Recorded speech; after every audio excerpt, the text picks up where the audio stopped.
There's the second beep. We are live. Hey, everybody. How's it going this week? This is the Daytripper Photo Show, episode number 102. Tonight, we have some of my favorite guests. These guys are awesome for what they do for the community, what they do for film in general, and just they're really cool guys and a lot of fun to work with. So we've got Mark and Antonio from the Vaughan Film Festival with us tonight. And it's going to be a lot of fun talking about some of the things that they're up to, what they bring to this amazing culture that we have in film in this area. But before I start blabbing on and sound like a fool, let's introduce Antonio, my friend. How are you doing tonight? Good, good. I'm really excited about this. This is my first time being on this Google chat and being on Daytripper Photo, so I couldn't be more excited about it. Thanks for the opportunity that you provided us today in speaking to you about the festival and just educating the public more about it. Well, thank you. I know you guys are ridiculously busy and you have so much that you've got going on, especially with the festival coming up in the new year. So I appreciate you being here, probably more than you appreciate being here. It's just awesome. It makes me excited. And Mark, amigo, welcome back. You were on our show last year. Yeah. And we talked about all this fun stuff. But this year we're going to get into some of the things that are different, some of the things that are the same, and what makes the Vaughan Film Festival unique, and hopefully we're going to have some fun talking about it. It's exciting. So thank you again for being here this time. Every year you guys will be on. I don't care. Every year. Every week. Every week. And of course, as usual, Gabriel Bousquet. Good day. Good day. It's like I haven't seen you in like forever. Yeah, at least 32 minutes. All right. Well, God, we're awful. Like, we're in a meeting for like 2 hours together, then I drop you off at your home, and I call you and talk to you on the way home, and then we hop on the hangout right on it, so we just have too much to do. And eventually you're going to get sick of me, but it hasn't happened yet. What was that, Mark? Same with us. Tony and I were together all day, and then we'll go home and call each other right away about like 10 more things. So. It's not very easy to find somebody that you can click with and work with so well. Actually, that's one of the things I want to talk about to begin our conversation when we get into that. But before we get into that, the meat and potatoes of the show, so to speak, I just want to remind our viewers that if you like our show, if you like what we're doing, please subscribe to us on YouTube. Check out our past bank of shows that we've done. I mean, 102. This is number 102, which is pretty sweet. We've got a lot of different topics that we've talked about in the past, a lot of different guests, interesting conversations, and so on. So check out the back history of our shows. And if you like what we do, click like, subscribe, share the show with your friends, and spread the word. Daytripper Photo, we're having a great time. And there are so many cool things that Daytripper's up to. Next year, 2015, guys, we're going to blow the roof off this whole world. I don't know what that means, but I'm sure roofs will be blown somewhere. We're having fun. Okay, so also I just want to send a quick thank you, very much, big thank you to LensPen, who supplies us prizes for these shows. Now, we got one photo for our photo contest this week, so Mark Flinders, you get a prize. Congratulations. we don't need to spend... Yeah, it was easy. We don't need to spend 20 minutes doing a photo review this week, but we will talk about your photo, Mark. Don't worry. But next time you see me, make sure you get your prize. And thank you to LensPen for donating these prizes to us. LensPen is amazing with what they've offered us. Gifts for our photo day trips, things like the smartphone lens cleaner. Excellent little tool. I keep mine on my little name tag at work all the time. Anytime you got a blurry lens on anything, it's going to take a blurry photo. Video, you guys must do this before every time you shoot a video. You've got to clean your lenses. You got to make sure everything's running cleanly and properly. So it's important. And LensPen is just one of those tools that I think everybody owns. Do you guys have a LensPen? I need a LensPen. You need a LensPen? I'll hook you up, Antonio. I will hook you up. I'll submit next week. I'll submit. What's that? I'll be sure to submit next week based on the competition. Awesome. Right. See? And we'll have 2 photos next week. There you go. Guaranteed prize. That's sort of a miss week. Usually we have about 20 some odd entries. So yeah, I think people are tired. Thanksgiving, gentlemen. I think people are still digesting that turkey. Yeah, absolutely. No, it was a LensPen weekend for me. I was on Saturday, I think it was. I was shooting a wedding down by the lake shore, So we're on the rocks, and we've got the waves splashing and stuff, so I was using their cloth a lot. And then the next day I was doing a family portrait, and it's in the fall leaves, right? And so there's the little kids running around. You want to be right down at eye level, but you're getting gunk on your lens the whole time and stuff. So it was just going back to the lens pen again and again and again, and did a great job. Excellent tools. We're actually going to be getting a stash of the what I love to call the moneymaker, because that's what they call it, the moneymaker. These are little kits where you get 4 different lens pens all wrapped up in a cool little cloth, and we're going to have a bunch of these to give away soon. And Antonio, I'll save one for you. Yeah, I'll get you one too, Mark. Sure, why not? Thank you. You're welcome. All right, so let's get to the meat and potatoes of the show tonight, guys. So much to talk about. You guys have so many different things that you have going on in your festival. But before we get to that, let's get back to what we were just mentioning, how working with friends. Where did you guys meet, and how did it turn into this relationship where you've taken it to this large scale? I mean, the Vaughan Film Festival, you guys have Colossus and all these different venues that you hold these events. So where did it all begin? Mark? Go for it. Thank you, Tony. Well, we went to high school together, actually. We've known each other since we were, like, kids as well, elementary school even. We went to different schools, but we had the same group of friends, so I'd see him at, like, birthday parties and stuff like that. And even in high school, we were both in the drama department, working on the school plays and all that stuff. So we had the same, interests, and we were acquaintances, but it wasn't until after high school that we ran into each other. I was working on a film with a few friends, and we ran into Tony at one of the locations, and he mentioned that he was pursuing acting, so he came on our next film as an actor, and over the next few years he became more interested in the directing aspect. So he started coming behind the camera with me slowly but surely, and he eventually wrote and directed his own film, which I acted in, and I don't usually promote that because acting is not my thing, but That's what he says. That's what he said. But if you saw his performance, and from a lot of individuals who saw his performance, they thought that's something he should definitely keep at the back of his mind. Well, we're always our own worst critics, so we never think we look good in anything we do in the public eye. Every time I do this show, as soon as it's over, I go and I just try and scrape my face off. It's just so horrible. Anyway, sorry, go ahead. So we made films for about 10 years, and then we decided, after all the amazing artists that we worked with over the past 10 years, we thought we'd throw an event to showcase their talent and thank them for their dedication to our projects. So we created an event called the Grand Social, and it was an arts and culture event where it was like a dinner dance sort of thing. We showcased a lot of different artwork throughout the night, performances and stuff like that, and from there, we built a foundation, and we expanded into the Vaughan Film Festival, where, film is our forte. So we really wanted to showcase that as the primary focus of our event, and also the different art aspects as well. So we have an art exhibition in the front lobby at the award show. We have live performances, singing, dancing, theater, anything like that. We like to promote all the forms of art, and we're going into our 3rd year now, and it's growing quite rapidly at this point. So excellent. Well, I'm glad it's going well for you. As an outsider going to the events last year and shooting them for you, and going to the gala dinner. You're not calling it gala dinner anymore. You're calling it the awards show, the awards ceremony. What a treat! It was just such a blast being in that environment. It's like something you always see on TV. It's a real big venue. I mean, it was such a blast being there with you guys. Just awesome. And just to be able to go, and you're at an awards dinner, and all these celebrities are there, and the videos are playing from the acceptance speeches, and what a blast. You guys have to be so proud of yourselves for putting all this together. It can't be easy. A lot of time and effort. We always say it's like planning a wedding every year.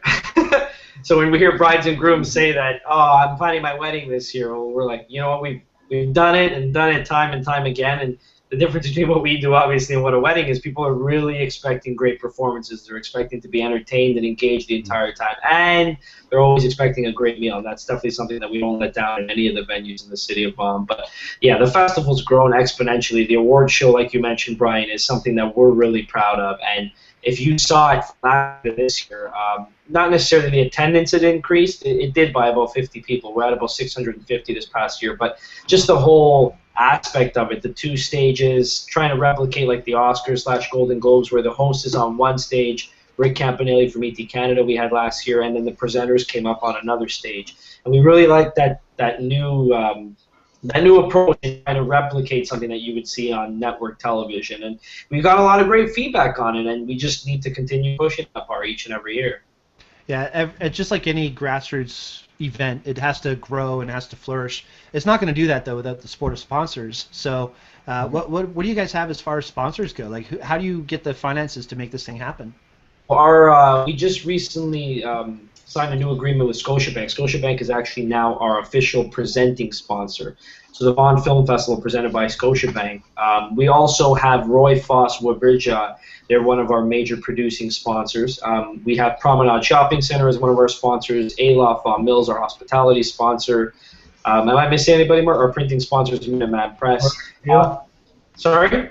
Norak Steel. And Norak Steel as well. So, and I think it's part and parcel of what we've been able to do that's unique in the city of Vaughan. There's really no event like this, and these businesses who have been very successful in and around the city of Vaughan recognize being a part of something like this at the early stages and allowing and growing with us is definitely something that's unique for them. And it's not like any other event. I mean, there are a lot of events that take place in and around the city, and what we're trying to do is stand out. We want to be the premier event, not just only in the city of Vaughan, but we really want to showcase the Canadian talent, the provincial talent, the talent locally to the rest of the world. And when I say that, Brian, you were at the event, you know what I mean by that. Like, we really want to put create that platform on an international scale and show the world what our local talent has, what's the ability that they have. And we're excited that we've already been able to do that in 3 short years, and we can't wait to see what happens in the next few. Yeah, no kidding. I think we should mention the fact that it is unique in that it's a short film festival. We haven't mentioned that yet. So why did you guys choose short films? What is so much more attractive to you to do a short film festival than, you know, a full grand feature film kind of thing? I think it's part and parcel, and we're not limiting ourselves to eventually add feature films. We never want to discount that because, I mean, independent filmmakers can fall into the short category and also the feature. We know we created a feature film with, I don't even want to say a shoestring budget. I'd rather call it a no-string budget. We know what the hardships are in trying to create your own film.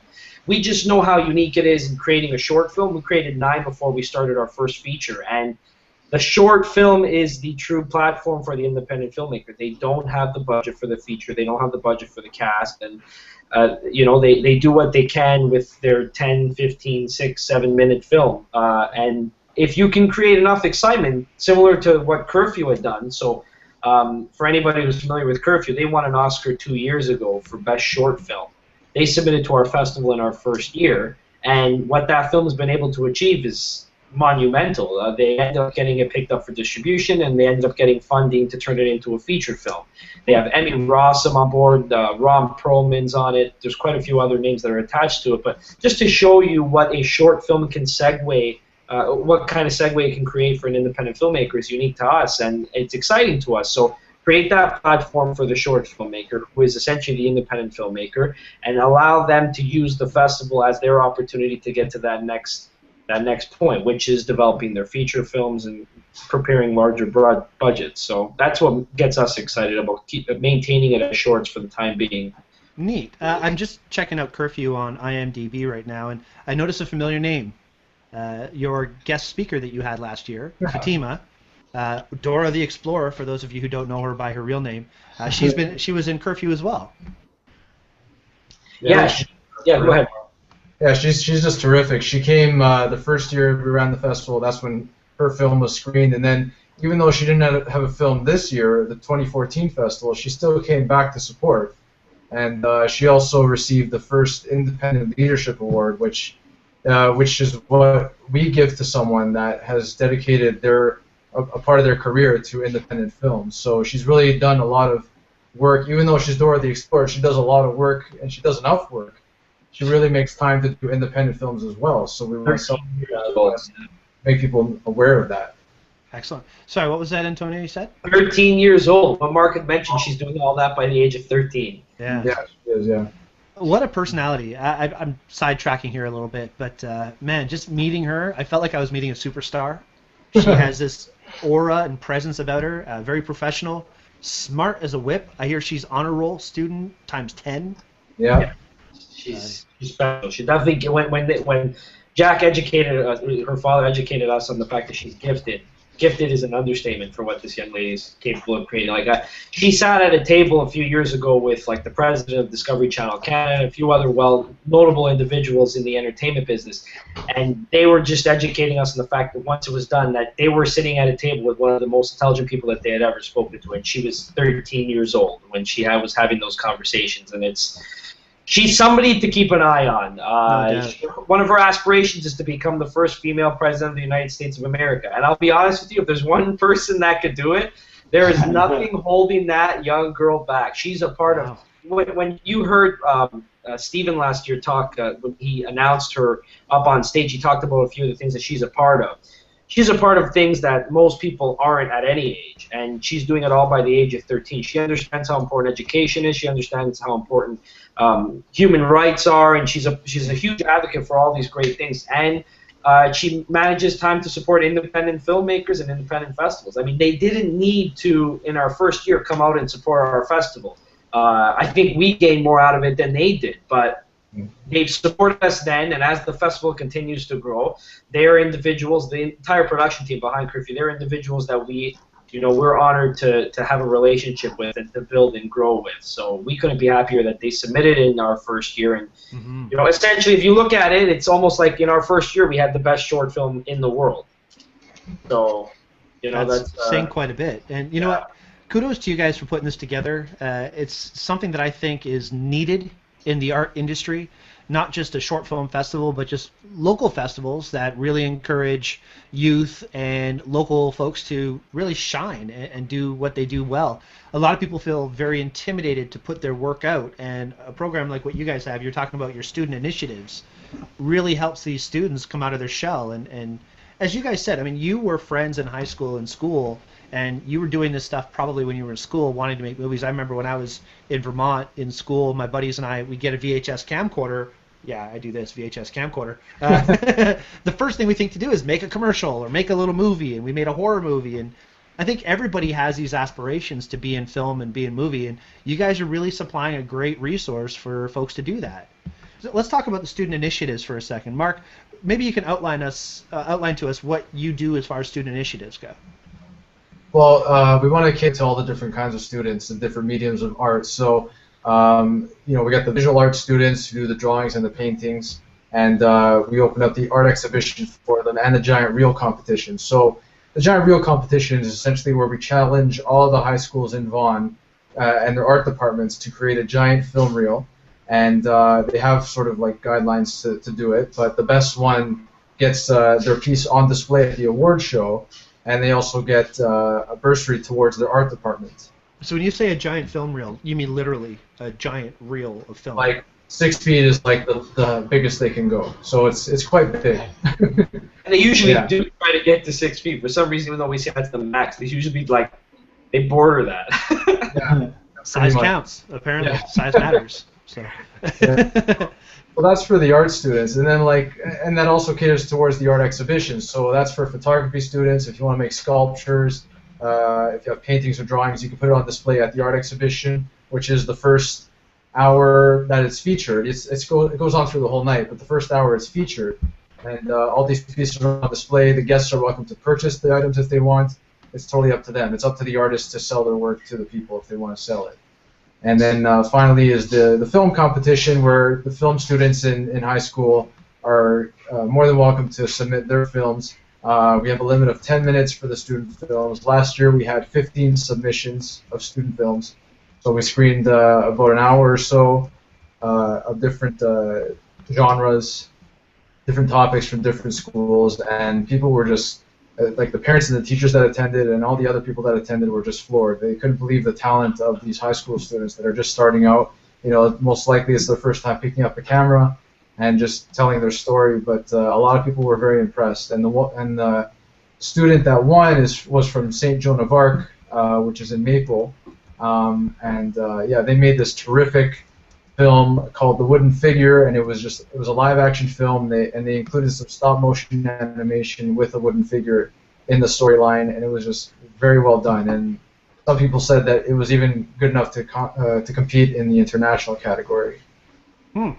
So a lot of potential out there, and we want to recognize that. Of course. Awesome. As I think you should. That's great. Yeah. So there's lots of festivals in the world. What separates the Vaughan Film Festival from something like TIFF? Like, what is so different between the two? Well, first of all, we're in Vaughan, so I feel like that's the answer. I've always wanted to give that answer. This isn't Toronto, I know. Because I know there's like and I know that's usually the direct comparison we get is to TIFF, but there's actually 75 plus film festivals in the city of Toronto. So I mean, for a market that's got that many film festivals, I think creating one in Vaughan makes a lot of sense. But I think it's a combination. It's what the festival stands on. We're about providing the opportunity for the independent filmmaker, whether that's the student filmmaker or the individual who's finished their post-secondary education or their high school education and wants to start picking up the camera and making their own films. We want to create that platform where we can get them engaged and having conversations with the professionals that can make that difference. And we've had industry seminars. Last year we brought in Peter Kent, Arnold Schwarzenegger's stuntman, and he hosted an industry seminar where he took actors who were, whether they were extras or were working actors or they were directors or producers. We put them in the driver's seat of what a stuntman has to or a stuntwoman has to go through, and that education is the difference between you being on set and a director asking, "Can you cheat that punch?" And if you're able to say yes, there's a good chance that your pay scale is going to go up. There's a good chance you're going to stay on set a lot longer. If we can contribute to your career through our industry seminars, that we've achieved what we've set out to accomplish. And this past year we had another seminar that Daytripper Photo came out to capture as well. That was the Frank Marone seminar. Frank Marone is an Emmy-winning sound mixer. He's mixed feature films such as, and I'm sure everyone's heard of Tim Burton's Sleepy Hollow. He's mixed that. He's mixed shows like Lost, The Kennedys, Sex and the City, Hannibal. Yeah, there's a new show Guillermo del Toro's producing called The Strain. He's produced all these incredible shows. He's produced the sound mix for it. And the education he brought to that seminar, the feedback we got was, there's no seminar like this. It was so unique, and it wasn't just sound engineers that came out. It wasn't just boom operators that came out for that. It was individuals who were actors, who were directors, who wanted to hear from a professional. How do I prepare myself when I'm on set, when I'm delivering dialogue? What do I need to keep an eye on? If I'm a director, how can I be smarter on set with recording audio so when it comes into my post, I'm saving dollars as opposed to spending more on fixing a lot of the tracks that are coming in. So again, getting that kind of feedback on the unique opportunity that the seminars offer, the Vaughan Film Festival equals opportunity. That's what we're all about. Yeah, that's probably a huge part. If you're a producer, you want to understand more what every single aspect of your crew is doing, and if you have a better understanding of audio production or what your actors are having to go through, then you can help facilitate them and make their lives a little bit easier. For the people that take advantage of these workshops, do they have to have submitted a film, or is it open to anybody that's interested? No, it's open. Go ahead, Mark. Sorry. I was going to say, it's Tony, sorry. It's open to everyone. Anyone that's interested in any aspect of the film industry. I mean, for the stunt seminar, we had people that just wanted to say that, I met Arnold Schwarzenegger stuntman who did Terminator and Total Recall. Or, they just wanted to swing on a wire, like a harness. They wanted to be whipped around and just experience that. And then for the sound seminar, I mean, people that love music or just appreciate the shows or the movies that he worked on, it's open to everyone, and we welcome everyone to all our seminars because we just want to show people the work and dedication that goes into every aspect of making a film. Yeah, they'd say, I know a lot with photography and even with design and stuff, when you understand the magic, it ruins the magic. And so, getting into design and into photography a lot more, when I look at something, I'm like, oh, that's such and such, and that's this font. But for me, knowing the magic behind it only increases the magic of seeing it. So if you learn a lot of the behind the scenes, when you see certain things in movies, you can understand how they're made. I find it brings more enjoyment. to it. Absolutely. You feel involved. You feel like you're part of the whole process. Yeah. There's a big thing about being involved in something like this. I'm just going to speak from experience here. Just being involved with your film festival in the capacity that we have been, you feel like you're part of something special. And when you're making these movies and you're pouring your heart and soul into them, to have them shown on a big screen, like you guys are showing this at Colossus. And that's what's unique too, Brian. Now that you mention that, that's what's unique for the student filmmakers. Like, you have to understand something. Me and Mark have done. We're going into our 11th project right now. We've done 10 films up to now. We've never seen any of our films on the Cineplex Colossus. Huh. That's the biggest screen that we've ever been a part of or been at or watched a movie on, and we haven't seen our own film on that screen. I mean, we're as busy as we are running the festival. That will change soon enough when our short film gets released and we have that world premiere come January, February. But I won't spend too much time on that right now. That'll be for another Daytripper event. We'll get you back on the show before that. Of course. But what makes it unique is you brought up the Cineplex Colossus. These are high school students watching their films on one of the largest platforms available. And the theater we usually use is the second largest, well, it's the third next to the AVX. So there's the IMAX, the AVX, and then the D-Box theater, which has those mobile seats. It's got 300 plus people. This theater is 2.5 stories high, and these high school filmmakers are seeing their work on that screen in a sold-out theater. Not only that, but they're being pointed out. They're being, hey, this is who made this film. They're standing up and they're getting adulation for it. That is such a cool thing. Love it. We would have given anything to have that in high school. We keep saying that to them. If we had that platform when we were in high school, we would have just been right on that. Yeah, no doubt. And then you wouldn't be making a film festival right now. You'd be making movies. So it's probably good that you didn't have it back then, because it saved you for what you're doing now. Now, okay, so we've talked about this being international. Where do you get the films from? Like, how do you find them? How do you recruit them? What's the process as far as, okay, I've got a film. What do I do with this? Like, what's the first step? How do you get people to know to submit videos or movies? And then how do you narrow down all the choices into what you actually show? It's quite a process. Yeah, no, I mean, first of all, social media is just the best tool ever. I mean, we get people from all these different countries, and it just boggles our mind. It's like, how did you hear about us? You're from France or Germany or Australia, and like you heard about Vaughan Film Festival, and this is like the first year, like we get like the odd people. A lot of people we just have to like reach out to different film festivals, let us know that we're here, and if filmmakers want to submit to us, by all means. So we got a pretty decent number the first year, and then. By this year, I mean, we've like tripled our numbers in submissions already, and we just opened them about a month ago. So, I mean, we're very impressed with how many people have heard about us at this point, without us even reaching out at this point. Because I guess the word's just getting around, and we're getting all new countries and all new topics, and we're very interested to see them. But we got to wait till February to actually watch them, because we watch them as a committee, and we have a whole panel that watches them over the course of a day or two, because believe it or not, I mean, we had about 100 submissions last year, and it took us 2 days to watch them all from like 12-hour days, and it's a lot to take in, but we're always interested to see the content that we get, and we're very eager for this year, that's for sure. I can't wait to watch them. Well, that's good. I mean, you guys get as excited as the filmmakers do, I bet. Yeah. Not that and the quality of work gets better and better each and every year that they submit it. I think that's what excites people too. Is a lot of people who come out to the festival have no idea what a short film festival is all about. They don't get it. Actually, we've had people say, "Do I have to pay for each short film?" I feel like we should be changing our strategy then, because we'd make quite a bit more if we did that. But when they're sitting in the theater and they're able to see 8 different films from potentially 8 different countries on 8 completely different topics, and see how the culture influences these different filmmakers. There's no one film experience, one movie-going experience that even comes close to that comparison, and that's what we keep hearing from avid film-goers that come to the festival. We actually have a lot of film critics that hadn't seen. These are well-known Toronto film critics that hadn't seen any short films before, and had come out to see the festival and said that they couldn't believe the caliber of films that could take place in 20 minutes or less.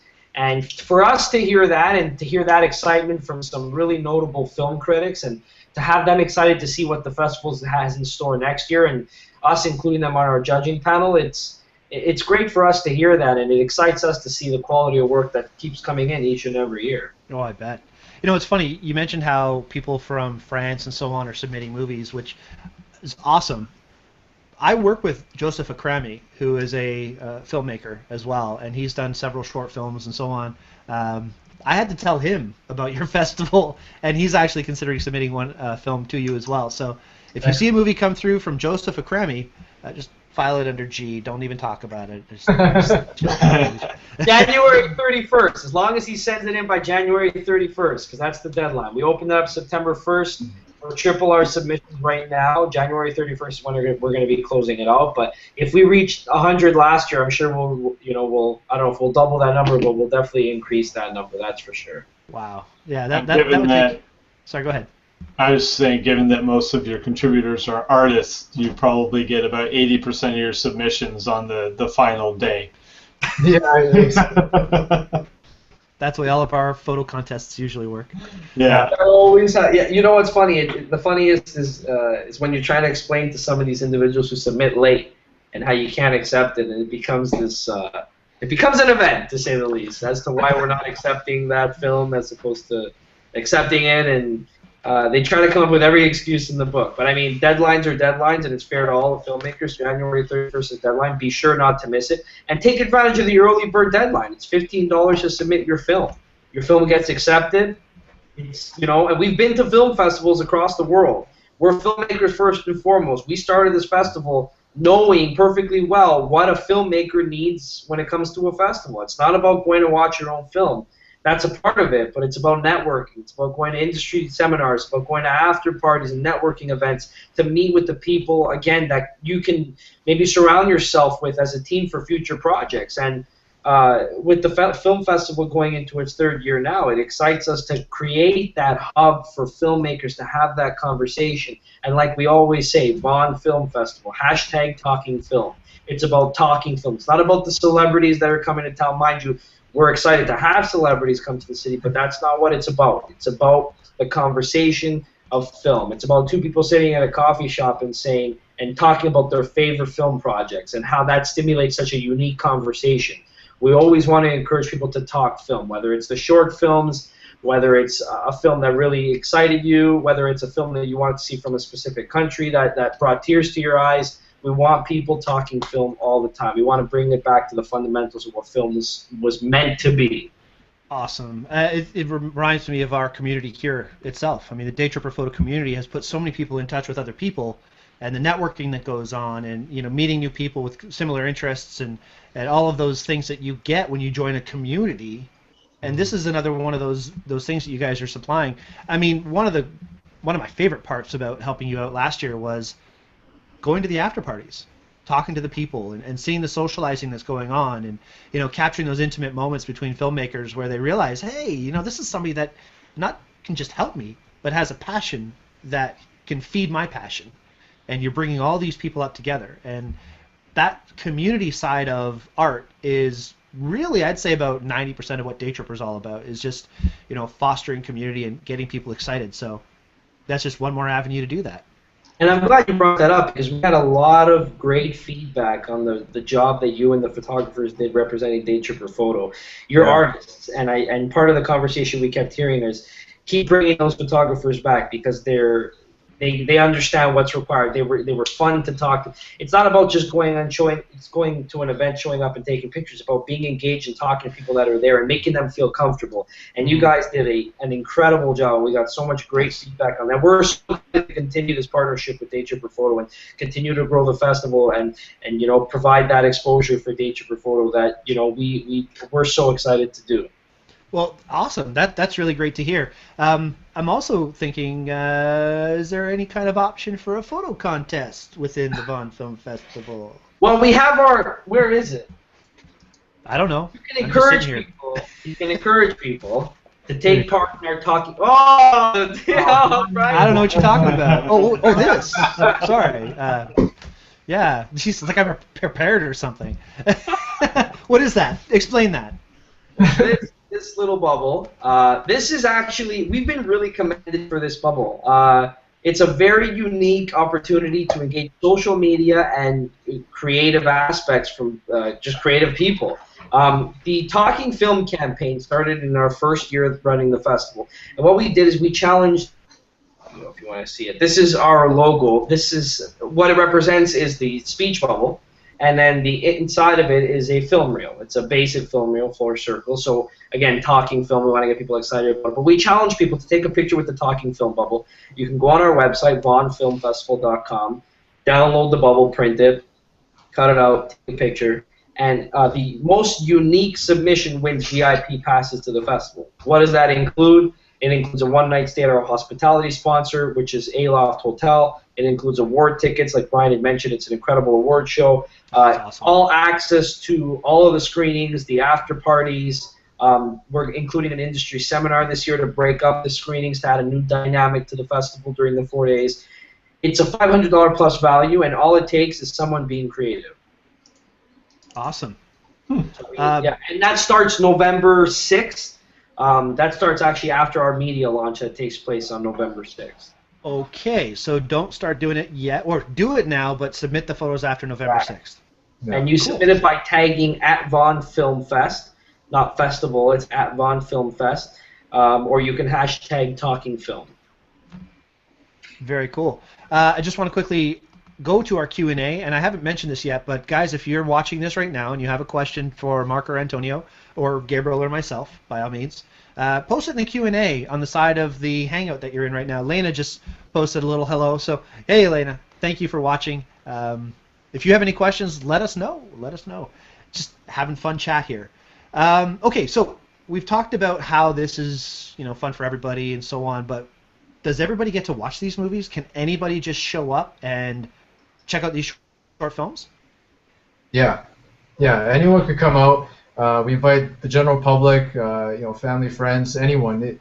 We want to show people, you know, the like Antonio mentioned, the short films right now are the first. That's like the stepping stone for the independent filmmaker. That's what they can afford right now. So if you're interested to see these interesting perspectives from around the world, I mean, you really don't know unless you see it. Like a lot of people just, they leave the theater after. They're like, I had no idea what a short film was, but I love it now. So we made people laugh, we made people cry, we made people scared, and yeah, there's a lot of different genres all in that 1 hour of film. So you definitely come out and check it out. That's for sure. I'm going to go into an experience that I just had a couple weeks ago. I was down in Toronto at Nuit Blanche. Yeah. And I have to admit, I'm all for artistic license. And I'm all for, you know, creative people being creative. Where's this going, Ryan? It was painful watching some of these displays that they have at Nuit Blanche. I mean, I get it. I mean, when I was at the festival, there were some movies that I watched that were like, okay, and there's other movies that you were like, oh, this is awesome. Like the talent and the ability of these artists and these directors just blows your mind. But there's always those movies that are kind of like out there. Like, how do you pick and choose what you show? Like, is there some sort of breakdown in categories? Is it just kind of like open, anybody just something totally abstract and go up against something a little more mainstream? Or like, how do you break that down? How do you separate the art from the art? Well, you definitely got to know something about me and Mark. As artistic as we are, films really need to draw our attention. And the most important thing, and filmmakers ask me this all the time, what are you looking at? And what's important to us is your story's got to be engaging.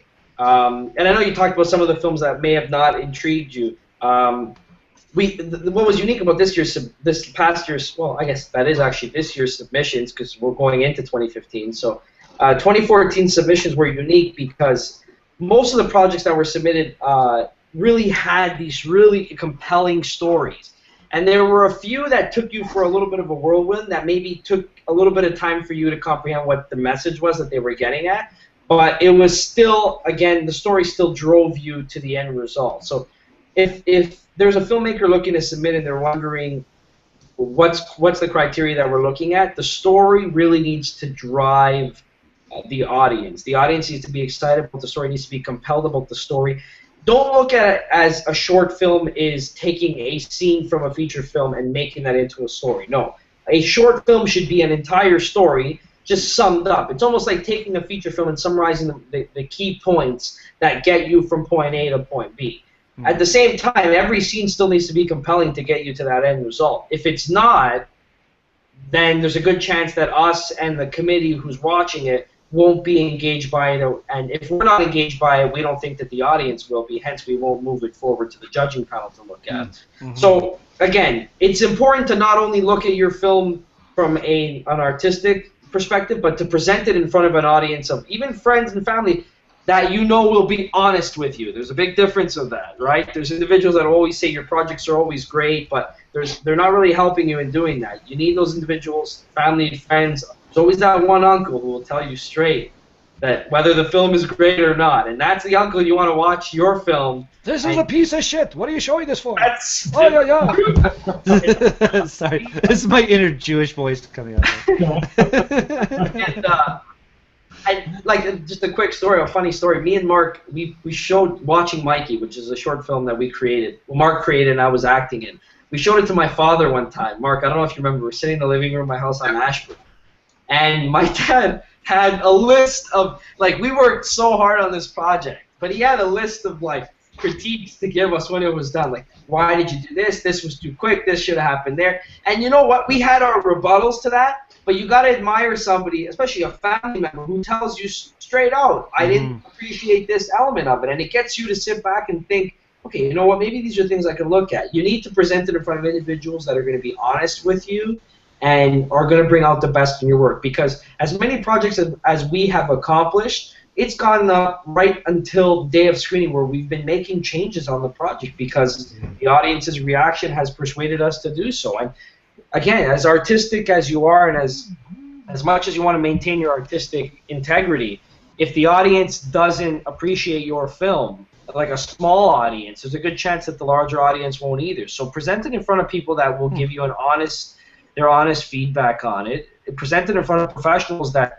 hopefully you know, anybody that you know that has any knowledge on film, and see what they say about it. If they're honest and they tell you that they'd like to see this change or that change, take their feedback and see what you can do to make the project better. Because you can imagine when you're presenting it in front of 300 plus people times 4 days of screenings, there's a lot of people that will give you their honest opinion on it because they have no reason not to. So for sure. Do you guys give feedback to submissions like that you don't accept? To say, this is why we didn't accept this film for this festival? It's something some festivals do. I know they charge, actually most festivals that do that charge a premium to do it, to be completely honest with you. Yeah, believe it or not. A premium for feedback? Well, it's like hiring a photographer to give you a portfolio review, right? Yeah. So you are submitting your work to somebody that has a valid opinion and outlook that is maybe more knowledgeable than a family member. And, yeah, I can see that. Yeah, some have. Now, we haven't. We haven't reached out to filmmakers that haven't got accepted and said why they haven't. We just, like, as big as the committee is, me and Mark still take on, I'd say, 75% of the workload. It's a lot for us. Like, I'll just be completely honest. It is a lot for us to take on, and we're looking to have a film curator that specifically deals with just that portion, responding to the filmmakers, us sitting down after we review the film and provide our notes to the curator as to why we didn't accept it. They would take their own and respond back. But as of now, we haven't done that. But it's definitely something that we want to do because, again, we want to create. If we're going to provide the platform, we have to provide them the education to get to that point as well. So we know how important that is, and it's definitely something that we're working on for the near future. And that was a great question. Yeah, I got to tell you, you said that you guys work really hard and you get all these, you're busy, especially as you get closer. All I could remember is at one of the after parties, we did our shooting and, I went into the back room to put my camera away. And Mark, dude, you looked like you were about to pass out. I mean, you were like this. Oh, that was at Vinsanto restaurant. Yes. I mean, you guys just run off your feet, and as you said, I mean, you do 75% of the workload yourselves. This has got to kill you. Why do you keep doing it? It's our passion. Go ahead. It's our passion. It's what we love doing, and you know what? We used to say early on, you know, when it really started getting hard, we used to say, you know, why are we doing this? You know, we could make a living 9-to-5 job, you know, do whatever, and then do something else that's closely related, but we wouldn't be enjoying it. Like we both gave up careers in electrical. Tony used to be in electrical, and I used to be a photographer, and we both gave that up to pursue this. And why? Because we love doing it, and it makes us happy. It makes us feel good to do it, and as much as it, you know, it tires us out, at the end, it's always a great memory, and we always have great stories to tell as well, like the one you just told. That's very funny.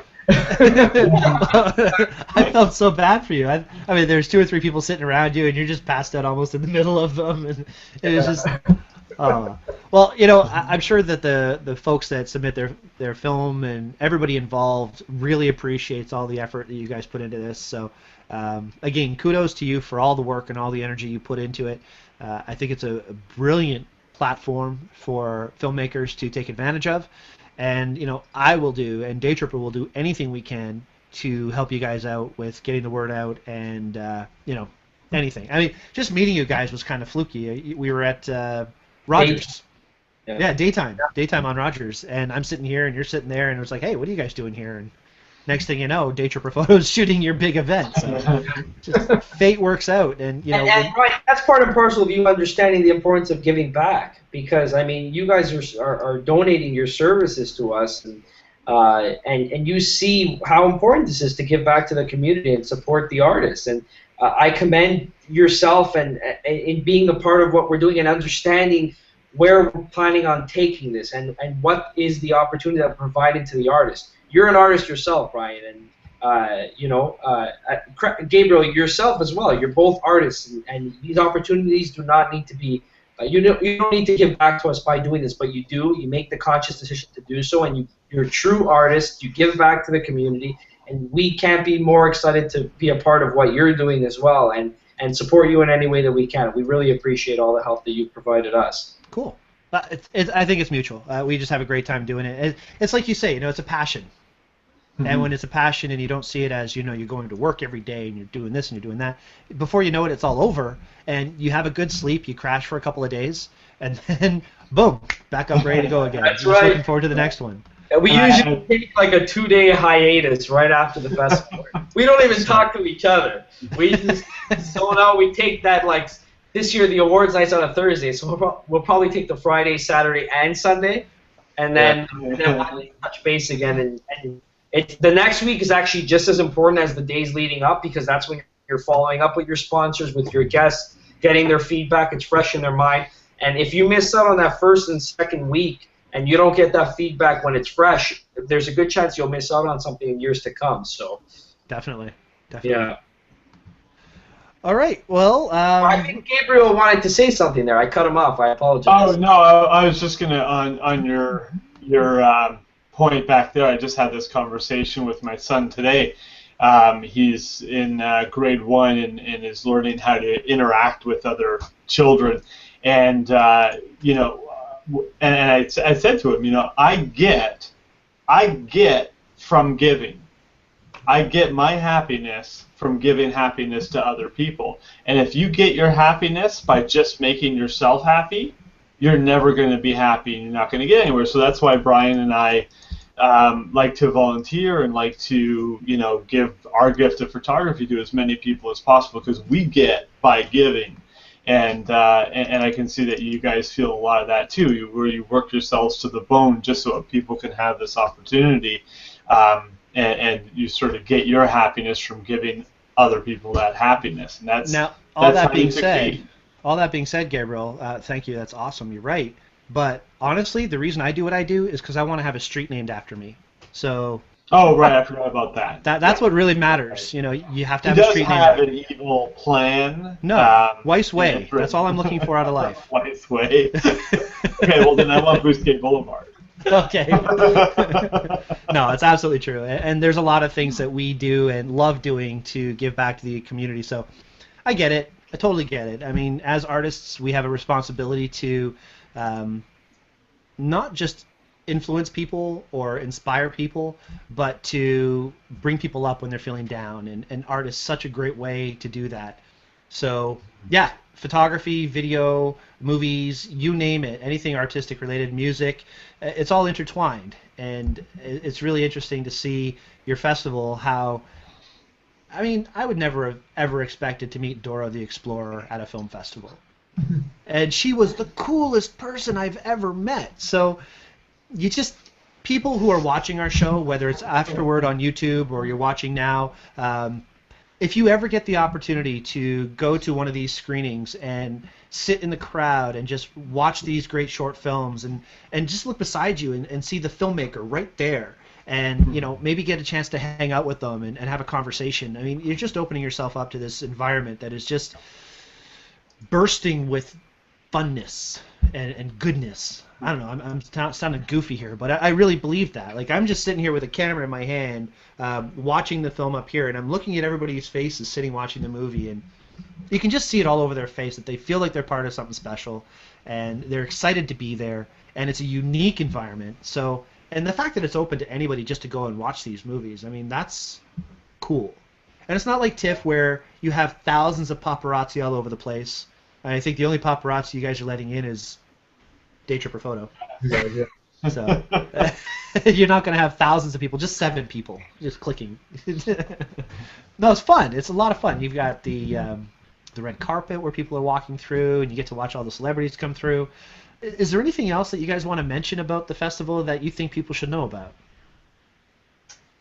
Probably just what's coming up. I mean, November 6th, we have our fall media launch, and we're basically just going to recap last year's events and introduce this year's upcoming dates for the festival.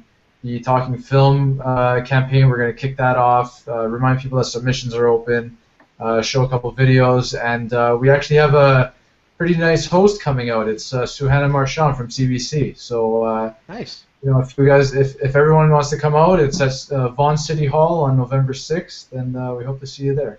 And that's open to public. Yeah, absolutely, yes. Awesome. And there will be free food and drinks there as well.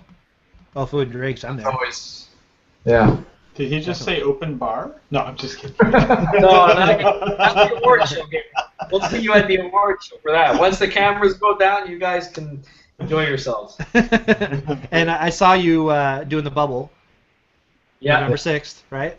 November 6th. That's when we launch it. Usually we get the host of the media launch to take a picture with the bubble and announce the official launch. So last year we had Rick do it because he hosted it at Promenade Shopping Center, and this year we're at Vaughan City Hall. And Suhanna will be here with the bubble taking the official launch photo for the Talking Film campaign. And we've had some really unique submissions. And if anybody gets a chance, it's really as simple as take a picture with the bubble, hashtag Talking Film, tag at Vaughan Film Festival, chance to win VIP to BFF. Awesome, awesome. I know this is going to sound a little bit silly, but one of the highlights for me at the awards ceremony was, and anybody who knows me knows why this would be important to me, you had some of the voices from the video game Skyrim. Yeah. I have about 3,000 hours on that stupid game, playing in all over the world. I just absolutely love the game Skyrim, and when I heard the voices from Skyrim, ever since that moment, every time I play, I'm listening for their voice. I'm like, is that her? Is that him? What? Anyway, I sidetrack easy. Actually, you know what? We've got a comment in the Q&A. Blake says, I remember the educational contest, and that most people are Catholic. Coming from a public school board, can we get involved? Of course, yeah. As long as you're from the city of Vaughan. We actually have public schools participate as part of the festival. I know Mark mentioned that St. Joan of Arc was the winning school, but it doesn't mean that was the only school that submitted. We had about 5 schools that participated last year, whether they were private, Catholic, public. We're not closing the door to anybody. As long as you are a student in high school in the city of Vaughan, the door is open for you. The film needs to be 10 minutes or less. The submission form is on the website, vaughanfilmfestival.com, and we're excited to see submissions from all the schools in the city. You say 10 minutes or less. You would think that that would be a really tough thing to do, to make a full story in a 10-minute film. But I think that's the attraction to the medium, though, isn't it? Is to condense that whole story into a short time. And I think especially when you're preparing student filmmakers, that makes a lot of sense, right? I mean, you can have a film. I mean, quantity isn't necessarily quality, is what I'm getting at essentially. If you can have that story in 10 minutes and demonstrate what you need to, then you're on the right path. And I watched Waterworld. I get you. Yeah, and I don't mind Kevin Costner. I mean, in Field of Dreams, he was great. You know, Superman, I don't know. But are you kidding? I love the movie. That's why I love paper so much. You never know when you're going to need paper. So. But I imagine with a lot of the tools coming out, even just within, since the last film festival or the last two, with Instagram and Vine and this whole push towards it was like 16-second videos or something like that, where people are actually learning how to tell really compelling stories in very small amounts of time. It's probably brought a lot more interest to short films, and especially with attention spans. Now, every now and then, Brian will send me a video on Google Plus, and he'll be like, "Here, you gotta check this out." And I'm like, "Man, it's 6 minutes.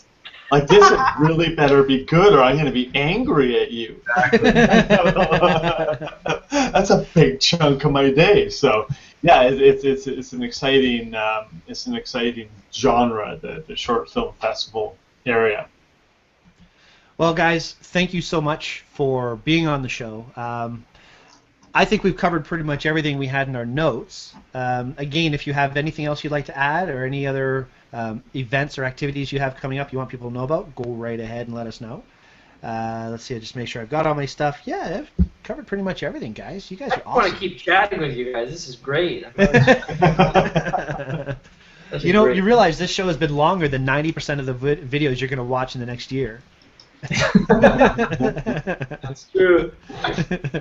Anyway, really cool. I appreciate you guys both being here.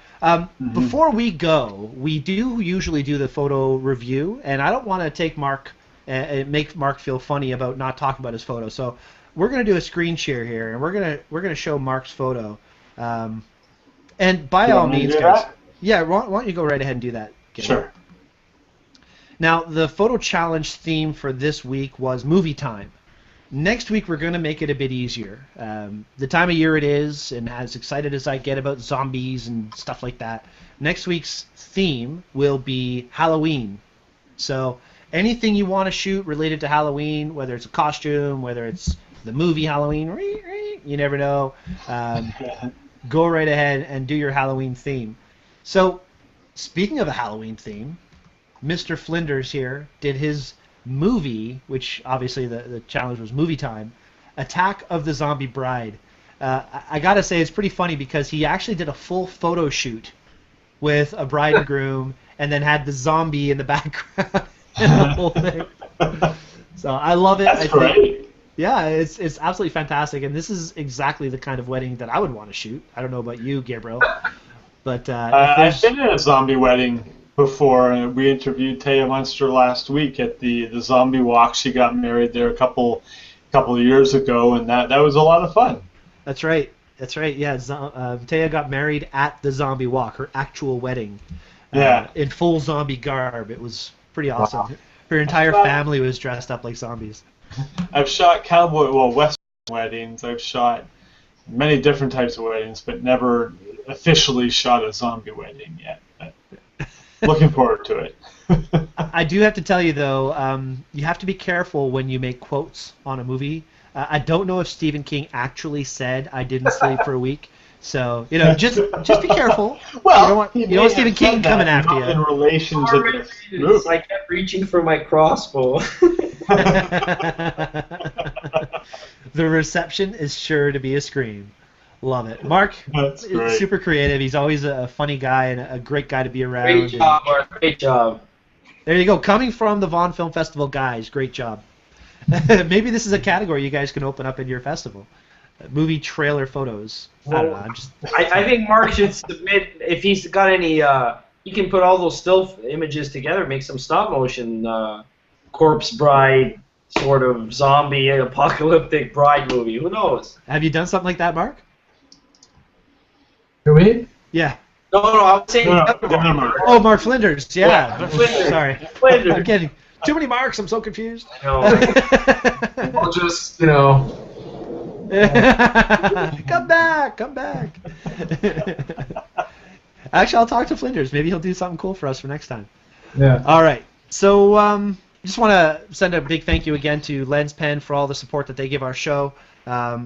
Great guys to deal with. Every time we do a show, they always forward it off on Twitter and so on. So thank you so much to Martin from LensPen for being involved in Daytripper and our show and giving us lens pens and so on to give to our clients when we're on day trips. And I'll tell you, it has saved our butt many times. I know I'm talking blah, blah, blah about lens pen, but we're in Niagara Falls, walking by the falls, and our lenses are getting covered in mist. And all you have to do is take your little lens pen cloth and clean off your lens. It's so important. And these guys have really supported us well this year, so thank you for that. And thank you guys again for letting Daytripper Photo shoot the Vaughan Film Festival. It's a blast. We love doing it, and I'm really happy to hear you guys are happy with our work. So, and you'll ask us back, which is cool. Absolutely. And I think what we should add is the competition on a weekly basis. Yes. For the photo, I think we should encourage people to participate next week, and not only will they be winning what they've already seen in the past, but we'll also add 2 screening tickets to one of our blocks of screenings for next week as well. So nice. Make sure to submit your picture to.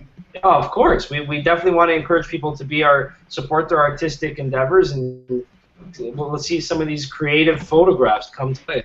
Antonio, man, that is awesome. Thank you so much for that. I don't know if everybody caught that, but if you didn't, let's just reiterate. They have just donated 2 screening tickets for some of the photos that are submitted for next week. So, guys, get on it.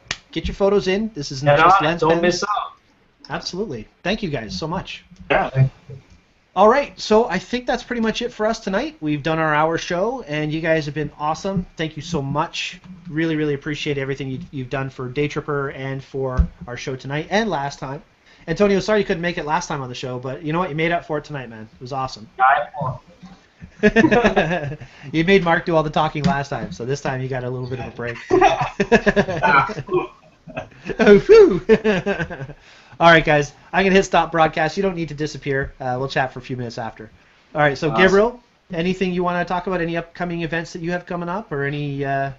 No, it's just wonderfully busy time of the year with all the leaves changing, doing a lot of weddings, a lot of family photo shoots and stuff. So, like I said, I'm just happy if I have a camera in my hand. So I'm a very happy boy recently. Awesome. Yeah. So if you need anybody to shoot a special event or a wedding or a corporate event or anything like that, boostgatephotography.ca. Awesome. And take advantage of that, guys. He's awesome. Fun to deal with. Great with families, and I mean.